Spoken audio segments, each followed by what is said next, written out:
Ah, la réponse du sondage hein, de la vidéo sur Thauvin en bleu, vous êtes quand même plus de 80% à dire que Florent Thauvin mérite sa place, donc à Didier Deschamps de décider maintenant si il ira en Coupe du Monde en Russie ou pas. Salut à tous, footeuses et footeux de bonne famille, c'est Thomas, fin du match ou retour sur le match entre Nantes et Bordeaux, l'Atlantico, comme les médias aiment bien le dire, moi je trouve ça complètement pourri. Enfin bref, 1-0, but de Préville à la 26e minute sur une jolie action orchestré par Sabali sur son côté, qui trouve au point de pénalty l'ami de Préville, qui jouait à droite. Là, on va parler un peu de composition d'équipe, parce que ça a un peu changé, mine de rien. Et qui trompe le gardien Tatarusanu. Et du coup, Bordeaux, qui mine de rien, avec cette petite victoire bien amenée quand même avec un grand Malcolm qui arrive à se remonter à 12e place avec 26 points. C'était Eric Bédouet, le préparateur physique, donc pour ceux qui connaissent un peu Bordeaux, Pavone, l'ami Michel Pavon, donc l'ami aussi Tigana, c'était préparateur physique qui avait du coup remplacé quand ces deux-là étaient partis. Du coup là il refait pareil avec le limogeage de Gourvenec. On va revenir aussi surtout sur la nomination de l'Uruguayen. On attendait Michel Prudhomme, on attendait aussi, on parlait globalement aussi de l'ami Christian Gourcuff, hein, tout juste sorti du Stade Rennais. Et ben là, non, c'est Gustavo Poyet, un Uruguayen, donc qui a entraîné Sunderland, Brighton, un peu en Grèce, qui venait de Chine, qui a joué en championnat de France à Grenoble, qui a eu 26 sélections du coup en sélection uruguayenne. Du coup, on va voir, hein. C'est un peu la mode hein, contre Sao l'an dernier, donc Ranieri, même un peu de ses entraîneurs un peu étrangers, Garcia ça n'a pas marché à Saint-Etienne. On verra un peu s'il apporte cette grinta en tout cas. Dans ce navire bordelais qui coulait, qui va mieux. On va revenir sur le match du coup. Il y a eu quand même pas mal de changements. Du coup, l'ami Bédouet a fait pas mal de choix forts. Donc, Toulalan sorti. Hein, Toulalan qui donc s'assoit sur ses 6 mois. Donc, soi-disant 1 million d'euros. Donc, voilà, classe ou pas classe, on ne sait pas.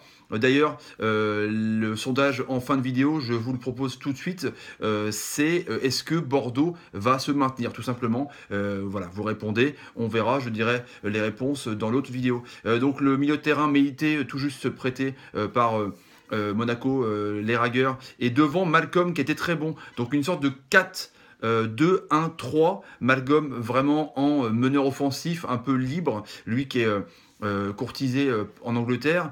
Du coup, voilà, comme mine de rien, on est électron libre, je pense que au-delà d'être sur un côté, je trouve que c'est vraiment son poste. Il a été très bon. Le jeune aussi Youssouf, milieu de terrain français, là, il a été super bon à gauche.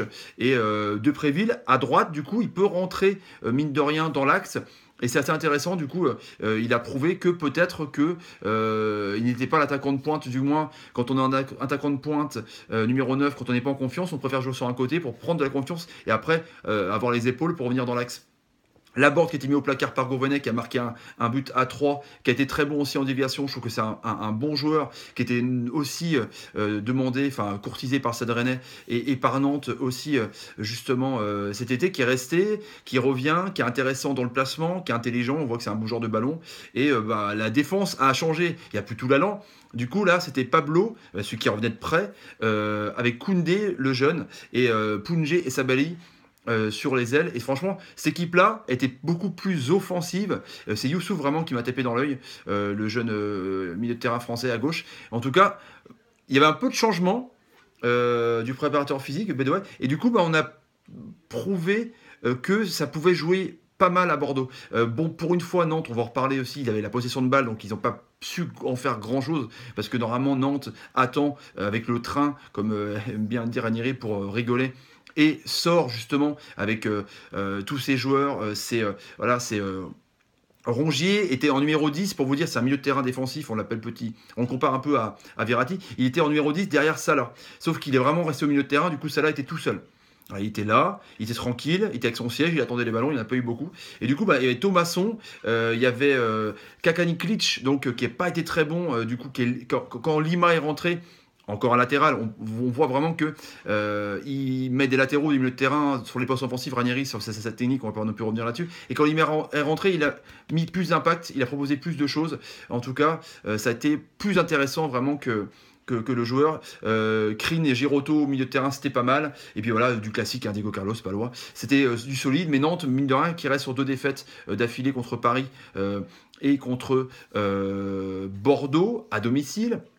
Hein, c'est un peu, voilà, il voit revenir Montpellier qui a gagné à la dernière minute, il voit revenir Rennes, Nice qui joue demain à 3 points pour la 5e place. Hein, donc la course à l'Europe, vu que les 4 premiers sont partis. En tout cas, Nantes, qui peut-être pêche physiquement, parce que le jeu nantais demande tellement d'impact physique.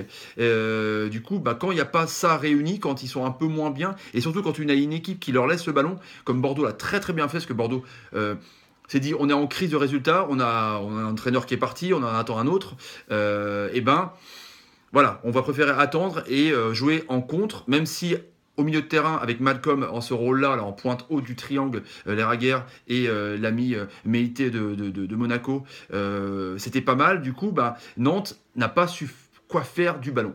Donc, bah, évidemment, quand on a un système de jeu défensif, et ben forcément, on n'a pas de solution. Et du coup, il n'y a pas de joueur créatif. C'est pas Rongier, qui est un excellent joueur, qui va créer du jeu. C'est plutôt un mec qui va à un double pivot, comme je dis bien, à la Verratti, comme italien, à aiguiller un peu le milieu de terrain avec un joueur qui est physique à côté, et puis du coup il va décaler et jouer ce rôle donc de pivot pour se retourner et jouer vers l'avant et casser des lignes. Et là du coup en numéro 10, Rongier, c'était un peu défensif. Du coup, comment voulez-vous avoir la possession de balle avec des joueurs défensifs? De toute façon ça ne marchera pas, à moins d'un fait de jeu, à moins d'une main dans la pénalty de l'adversaire. Enfin, du coup ça n'a pas marché. Nantes, du coup, qui petite crise de résultat, mais c'est pas grave, de défaites. En tout cas, c'est vraiment énorme la saison qu'ils font. Ils sont quand même 5e, et je pense qu'ils vont peut-être un peu reculer.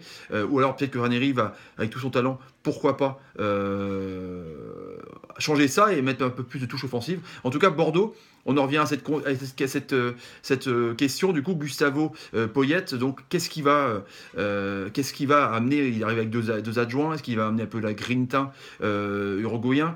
Est-ce qu'il va apporter un peu le calme aussi dans le château? Est-ce qu'il va apporter un peu de jeu? On ne connaît pas grand-chose, hein, parce que bon, il était exilé en Chine. Voilà, c'est pas des grands clubs qu'il a fait, donc c'est un peu voilà. Donc la question du sondage, du coup, qu'on peut se poser, est-ce que Bordeaux va se maintenir?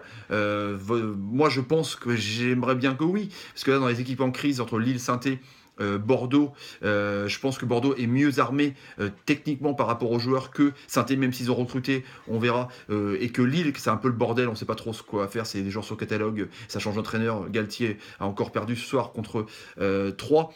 Donc voilà, donc je pense que Bordeaux va se maintenir. Donc en tout cas, je vous pose la question, les amis, répondez dans le sondage, c'est sur le player au-dessus de la vidéo. Est-ce que Bordeaux va rester en Ligue 1 à votre avis?